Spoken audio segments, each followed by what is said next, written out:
जय माताजी। आज આપણે બ્લાઉઝના દોરીની લટકણ આપણે તૈયાર કરીશું કે તમે જોઈ શકો છો કે કેટલું બ્યુટીફુલ ને સરસ લાગે છે। તો આપણે દોરી બનાવવાનું સ્ટાર્ટ કરીએ। તો આવી રીતે મારું આ કાપડ છે તે આપણે જોઈ લઈએ કેટલા ઇંચનું છે। તમે જોઈ શકો છો કે મારા 4 ઇંચનું છે લંબાઈ અને પહોળાઈ છે 3.5 ઇંચ। તેને આપણે ડબલમાં ફોલ્ડ કરી લેવાનું છે અને પછી આપણે એને ગોળેમાં કટિંગ કરવા માટે 4 વડું ફોલ્ડ કરવાનું છે।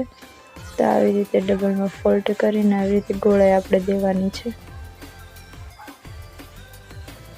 તો આવી રીતે ગોળાઈ દેવા માટે આપણે એને ડબલ ફોલ્ડ કરી લઈશું અને પછી આપણે તેને હળવેથી કટિંગ કરી લઈશું એટલે આપણી સહેલાઈથી ગોળાઈ થઈ જાય। તો આવી રીતે આપણે ગોળાઈમાં કટિંગ કરી લઈએ। તો આપણું ગોળાઈ થઈ ગયું છે અને હવે આપણે આની ઉપર સિલાઈ મારવાની છે। જે ગોળાઈ છે તેની ઉપર તો આપણે સિલાઈ મારી લઈએ।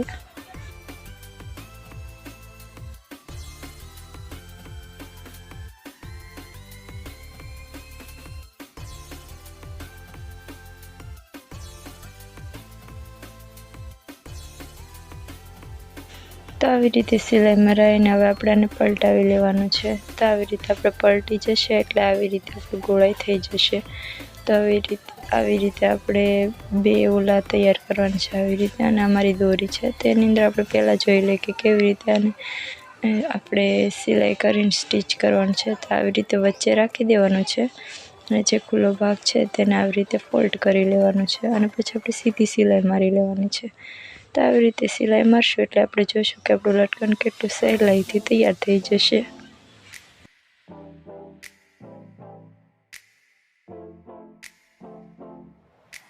તો તમે જોઈ શકો છો કે કેટલું સરસ આપણું લટકણ તૈયાર થઈ ગયું છે। ગોળ ગોળ છે, ગોળ ગોળ રીતે જ રહેશે અને આમ સરસ રહેશે। અને મારું આ ઘડું કાપડ છે એટલા માટે આમ સરસ ને બ્યુટીફુલ લાગે છે। તો એવી જ રીતે આપણે પહેલું કર્યું હતું તેને આપણે આવી રીતે ડબલમાં ફોલ્ડ કરી 4 વડું આવી રીતે રાખીને આપણે ગોળાઈમાં કટિંગ કરી લેવાનું છે। તો આવી રીતે આપણે પાછી એક સિલાઈ મારશું। આવી રીતે સિલાઈ મારી લઈશું અને પછી આપણે એની ઉપર બીજું ફૂંકું લગાવવાનું છે।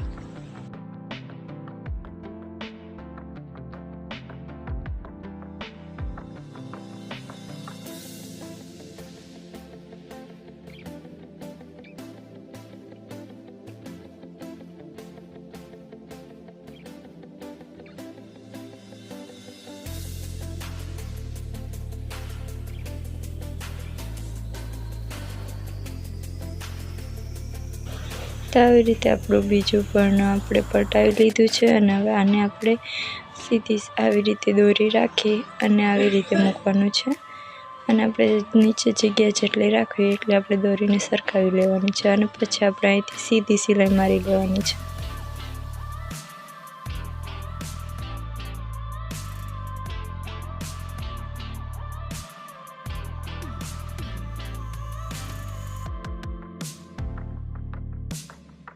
તો આવી રીતે આપણું ફૂંકું લટકાઈ ગયું છે અને તમે જોવો છો કે કેટલી સુંદર આપણી દોરી લાગે છે। સિમ્પલ બ્લાઉઝમાં આપણે આ ટાઈપની દોરી મૂકી હોય તો સરસ બ્લાઉઝ લાગે છે। તો આવી રીતે આપણે સિમ્પલ ને સહેલી રીતે જલ્દી થઈ જાય તેવી આ દોરીના લટકણ છે તો અને સુંદર પણ લાગે છે। તો આવી રીતે આપણે લટકણ બનાવવું હોય તો આવી રીતે સિમ્પલ રીતે બની શકશે। તો તમે જોઈ શકો છો કે મેં બ્લાઉઝમાં અટેચ કરી લીધી છે આ દોરીને। તમે જોઈ શકો છો કેટલું સુંદર બ્યુટીફુલ બ્લાઉઝ લાગે છે। તો મારે આ ચણિયા ચોળીનું બ્લાઉઝ છે તો તમે જોઈ શકો છો કે કેટલું સરસ લાગે છે। તો આવી રીતે મેં ગોળ શેપ દીધેલો છે બેકનેક ડિઝાઇનનો અને આવી રીતે મેં દોરી લગાવી છે। તો આવી રીતે આપણે ડબલમાં આપણે દોરી વાળીએ તો એથી સરસ લાગે છે। તો તમને આ વિડીયો ગમ્યો હોય તો લાઈક કરજો, શેર કરજો, સબસ્ક્રાઈબ કરજો। જય માતાજી।